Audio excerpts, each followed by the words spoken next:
Well now, settle in dear, because what I'm about to share with you happened over 20 years ago, but I remember it like it was yesterday morning. I'm 73 years old, and there are some moments in life that just burn themselves into your memory. You know? This is one of those moments. I was standing in my kitchen. Oh, it was a Tuesday afternoon, I remember, because I just brought Emily home from her speech therapy, and the phone rang. It was my mother. Now I could tell right away something was off. You could just hear it in her voice, that careful tone she'd use when she was about to say something that might sting a little. She started with the usual chit-chat, asking about the weather and such, but then she got quiet for a moment and she said, "Honey, your father and I have been talking, and we think it's best if you and Emily don't come to Thanksgiving this year." Just like that. Matter of fact. Like she was telling me the grocery store changed their hours. I actually had to ask her to repeat it because I thought surely I'd misheard. But no, she said it again, even clearer this time. "Your daughter is embarrassing. Your sister needs a drama-free day for once." And there I stood, phone in one hand, watching my precious 6-year-old Emily sitting on the kitchen floor playing with her little stuffed fox, humming one of her sweet little made-up songs, completely unaware that her own grandparents had just uninvited her from the family table because she wasn't quite what they'd hoped for. You see, Emily has autism, and to some people, even people who should know better, that made her difficult, unpredictable, inconvenient. But to me? She was perfect. She was pure joy and honesty wrapped up in a little body with the biggest heart you ever saw. And in that moment, holding that phone, I realized I had a choice to make. And oh honey, it wasn't an easy one. You know, when you get to be my age, you start thinking differently about things. You look back at your life and wonder what really mattered, what you should have done differently, what you got right. And family, well, family was always supposed to be the foundation, wasn't it? At least that's what I'd always believed. That's what my parents taught me when I was growing up. Family sticks together no matter what. Blood is thicker than water. All those sayings we grew up hearing. But here's the thing nobody tells you when you're young.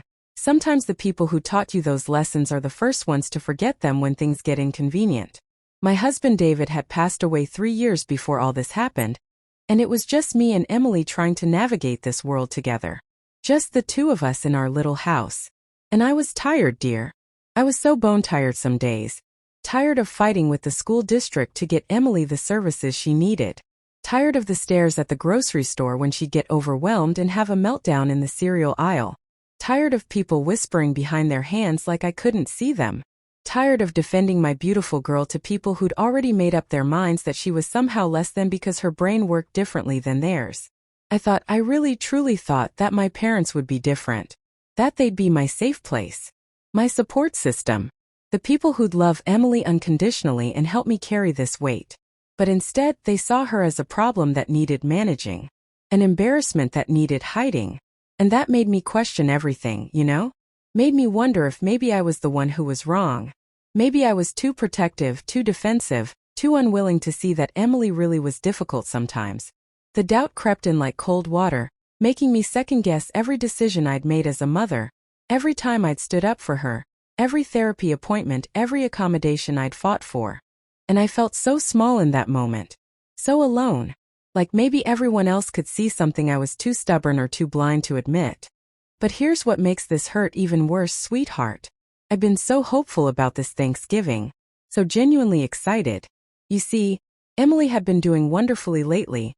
Her therapist kept telling me how much progress she was making, how she was learning to express her feelings better, finding ways to cope when things got overwhelming. I was so proud of her and I wanted my parents to see it. Wanted them to witness what an incredible little person their granddaughter was becoming. I'd even taken Emily shopping for a special dress. Oh, it was beautiful. This soft purple one with little flowers embroidered on the collar. She picked it out herself and she was so pleased with it. She'd been practicing her table manners, practicing using her inside voice, practicing all the things I knew would make my parents happy. Every single day she'd ask me, "Mama, how many more sleeps until we see Grandma and Grandpa?" She was counting down, you see. She wanted so badly to be part of the family gathering. I told her stories about the Thanksgivings I remembered from my childhood, about my mother's famous pumpkin pie with the special lattice crust, about how my father would carve the turkey with such ceremony like he was performing surgery, about the tradition of going around the table and everyone saying what they were thankful for. Emily had been practicing what she wanted to say. She decided she was thankful for me, for her fox, and for library books. I can still hear her little voice rehearsing it. She wanted to belong to something bigger than just our little household of two, and Lord knows I wanted to give her that. Wanted her to feel the warmth and security of extended family, the way I had when I was young, before everything got so complicated. Before love became conditional. The phone call came exactly 1 week before Thanksgiving. I remember because I just started my shopping list planning what dishes to bring. I should have known something was wrong the second I heard my mother's voice. You know how you just know your own mother's voice inside and out? Every tone, every inflection? This was her careful voice. Her I'm about to say something difficult voice. She started with small talk. Asked about whether I'd gotten the church newsletter, commented on how cold it was getting, asked if I'd remembered to winterize my pipes. And I played along, chatted about nothing, but my stomach was already knotting up because I could feel it coming. That shift in the conversation. That moment when she'd get to the real reason she'd called. Emily was playing at my feet with her dollhouse, completely absorbed in her own little world. And I remember thinking how innocent she looked, how pure, how utterly undeserving of whatever was about to come. Then my mother said, "I've been meaning to talk to you about Thanksgiving." And there it was. My heart just sank. She went on about how my sister Jennifer was hosting this year. How Jennifer had just gone through a difficult divorce and was really stressed out. How Jennifer's kids were having a hard time adjusting to their new reality and needed things to be calm and predictable. She kept building this case like a lawyer presenting evidence to a jury, talking about how crowded the house would be, how overwhelming it might be for everyone. And I knew she didn't mean Emily when she said everyone. She meant everyone else. Everyone who mattered. Then she took a breath and I could hear her gathering her courage and she said, "Your sister thinks it would be better if you and Emily didn't come this year." Just like that. Matter of fact. Then she added, almost as an afterthought, "She's worried about Emily causing a scene. And honestly, your father and I think she has a point. Emily can be a bit much sometimes. And we just want this to be a nice, peaceful day for everyone." And there it was. Those exact words that I'll never forget as long as I live. Don't come to Thanksgiving. Your daughter is embarrassing. Your sister needs a drama-free day. Just hearing myself say it again, even now after all these years, it still takes my breath away a little. Time just stopped in that moment. The whole world went silent except for the sound of my own heartbeat pounding in my ears. I looked down at Emily sitting there on the kitchen floor, completely innocent, completely unaware that her own grandparents, people who were supposed to love her unconditionally, had just rejected her. And something inside me just broke. Just shattered into 1,000 pieces. My mother kept talking, kept trying to justify what they were doing, saying things like, "Maybe next year when she's a little older." And, "You understand, don't you? We're just thinking of what's best for everyone." But all I could hear, all I could process was that my 6-year-old daughter, my sweet, beautiful, loving little girl who'd never intentionally hurt anyone in her life, who just experienced the world a little differently, wasn't good enough for them. Wasn't acceptable. Wasn't worth the minor inconvenience she might cause at their precious dinner party. They didn't say she couldn't come because she was mean or cruel or badly behaved. No, they said she was embarrassing. That word cut deeper than anything else they could have said. Because embarrassing meant they were ashamed of her. Ashamed of my daughter. It meant they saw her as a reflection on themselves, as something that made them look bad, rather than as a precious human being who deserved love and acceptance exactly as God made her. And in that moment, standing in my kitchen with tears starting to blur my vision, I realized I'd been fooling myself for years thinking my parents would ever truly accept Emily. They'd been tolerating her, enduring her, waiting for her to become someone easier, someone more convenient, someone less embarrassed. Now here's the thing, dear, I didn't yell. I didn't cry, at least not right then. I didn't beg them to reconsider or make promises that I'd keep Emily under control or swear she'd be good. Because somewhere deep inside me, this clarity just settled in. This cold, clear understanding that no amount of arguing or pleading or bargaining would change their minds or, more importantly, their hearts. I just stood there in my kitchen with the phone pressed against my ear, and I said very quietly, very calmly, "I understand." Just those 2 words. And you know what? My mother sounded relieved. Actually relieved. Like she'd been bracing herself for a fight and was grateful I was making this easy for her. She started talking again, going on about how Emily and I could have our own little Thanksgiving, just the two of us, how that might even be nicer, more relaxed, better for Emily really. She was rationalizing, justifying, making herself feel better about what they were doing. And I let her talk. I let her make her excuses and construct her reasoning because I just knew in my bones that I was done. Done trying to force my family to love my daughter. Done begging for scraps of acceptance. Done pretending everything was okay when it clearly wasn't. Emily looked up at me right then, and her big blue eyes were so trusting, so full of love, and she said, "Mama, why do you look sad?" And I smiled at her, forced myself to smile, and I said, "I'm not sad, baby girl. I'm just thinking." She went back to playing with her dollhouse, making the little people talk to each other in her sweet voice. And I thought about how excited she'd been, how she'd been counting down the days, how she'd been practicing her table manners in front of the mirror. And my parents didn't even care. Didn't even consider what their rejection would mean to her, to me, to our little family of two. And I realized right then and there that protecting my daughter's dignity and self-worth meant more to me than maintaining relationships with people who saw her as a burden, even if those people were my own parents. After I hung up that phone, I sat down right there on the kitchen floor next to Emily, and I made a decision that would change both of our lives forever. And it wasn't about anger, dear. It wasn't about revenge or proving anything to anyone. It was about dignity, about self-worth, about showing my daughter through my actions that she mattered more than anyone's approval ever could. I got back up, went to my desk, and I called the airline that very same afternoon. And I booked 2 tickets, not home to my parents like we'd planned, but to Florida, to Disney World. Somewhere Emily had always dreamed of going, but we'd never been able to afford. I used the money I'd been saving up for a new water heater. That old thing had been acting up for months, but it could wait. I used my credit card for the hotel. And I didn't care. I didn't care about being practical or sensible or financially responsible in that moment. Because my daughter deserved to feel special and wanted and celebrated. And if my own family wasn't going to do that, then by God I would. That evening, I sat Emily down and told her we were going on a grand adventure instead of going to Grandma and Grandpa's house. And you know what? She didn't even seem disappointed. She was so excited about the idea of seeing Mickey Mouse and the princesses and the castle that she didn't ask a single question about why the plans had changed. And that broke my heart just a little bit more because it meant some part of her had never really felt secure about that invitation anyway. Some part of her had always known, even at 6 years old, that she wasn't fully welcome there.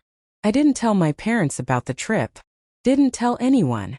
I just started packing our bags, planning our days, looking up which rides would be best for Emily, and which restaurants had quiet spaces in case she needed a break. And for the first time in a very long time, I felt like I was taking control of our story instead of just reacting to other people's judgments. And it felt good. Felt right. It felt like I was finally being the mother Emily deserved. We were already at the airport, already through security with our boarding passes in hand, when my phone started ringing. And it was my mother, then my father, then my sister Jennifer. One call after another. And I didn't answer. I just let it ring and ring while Emily and I sat at our gate eating breakfast sandwiches and watching the planes take off through the big windows. Emily was so excited she could barely sit still. Kept pointing at every plane and asking if that was ours.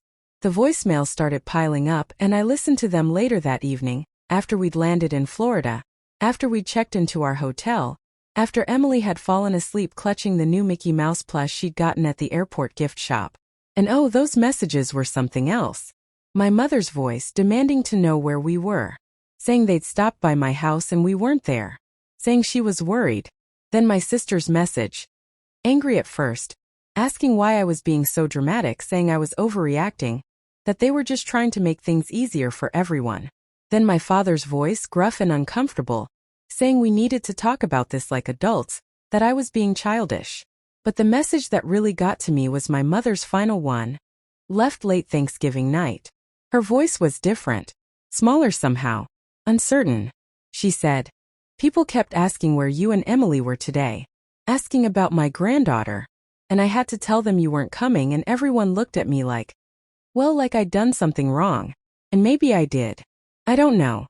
But you could have at least told us where you were going. We were worried sick." And I could hear it in her voice, that shift. That moment of realization that maybe, just maybe, they'd made a mistake. But here's the thing, it wasn't really about Emily. It wasn't about realizing they'd been wrong to reject their granddaughter. It was about how it made them look to other people. Their embarrassment at having to explain why their daughter and granddaughter weren't at Thanksgiving. And that told me everything I needed to know. They still didn't get it. They still didn't understand. Sitting in that hotel room in Florida, watching Emily sleep with that peaceful little smile on her face and her new Mickey Mouse tucked under her arm, I had what I can only describe as a moment of absolute clarity. And I realized something important about dignity and self-respect and what we teach our children. Not through our words but through our choices.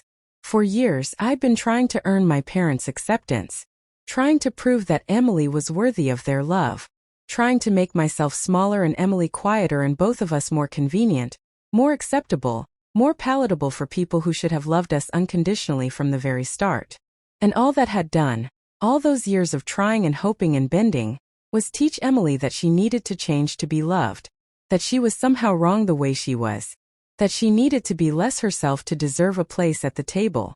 And that was a lesson I never ever wanted her to learn. Here's what I know now after all these years. We can't control how other people see us or treat us. We can't force people to value what we value or love who we love. Not even family. Maybe especially not family, because family relationships get so complicated with all that history and those expectations and all these unspoken rules about loyalty and obligation that don't actually have anything to do with genuine love. But what we can control is how we respond, what we accept, what boundaries we set, and most importantly, what we teach our children about their own worth. By taking Emily to Disney World instead of forcing her into a situation where she wasn't wanted, where she'd feel the tension even if she couldn't name it, I was telling her something crucial. That she mattered. That her happiness and dignity were more important than maintaining relationships with people who saw her as a problem to be managed. And that's a lesson worth teaching, even if it cost me my relationship with my parents. Even if it was hard and scary and lonely sometimes.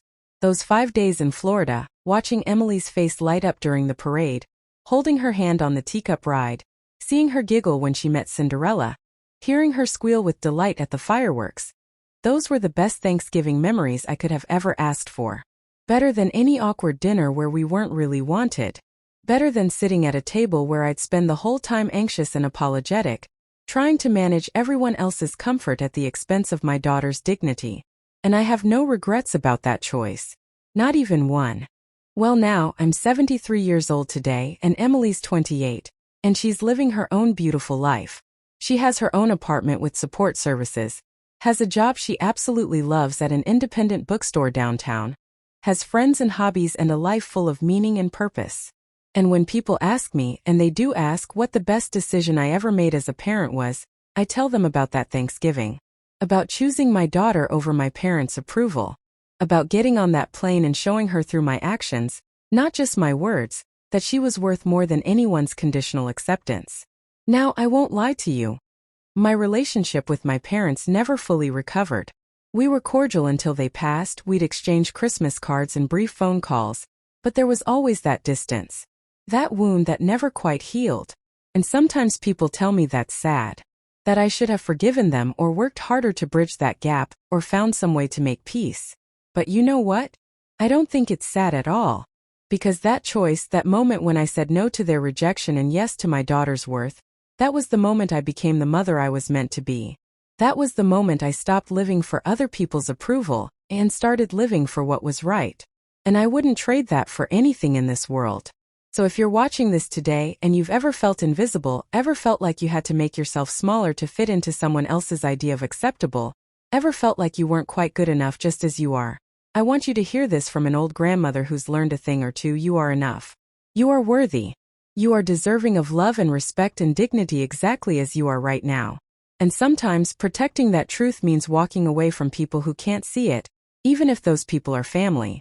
This story isn't just about me and Emily. It's about every person who's ever had to choose between their own worth and someone else's approval. And I hope it reminds you that you deserve people in your life who celebrate you, not people who merely tolerate you. If this story has touched your heart, if it's reminded you of your own strength or given you permission to stand up for yourself or someone you love, I'd be so honored if you'd subscribe to this channel. I'll be sharing more stories like this. More lessons from an old grandmother who's learned that real love doesn't come with conditions, and that standing up for yourself and the people you love is never, ever the wrong choice. I'd be grateful to have you along for this journey, learning together, growing together, and reminding each other that we all matter. Every single one of us, exactly as we are. Thank you for listening, dear. And remember, you're worth so much more than you know.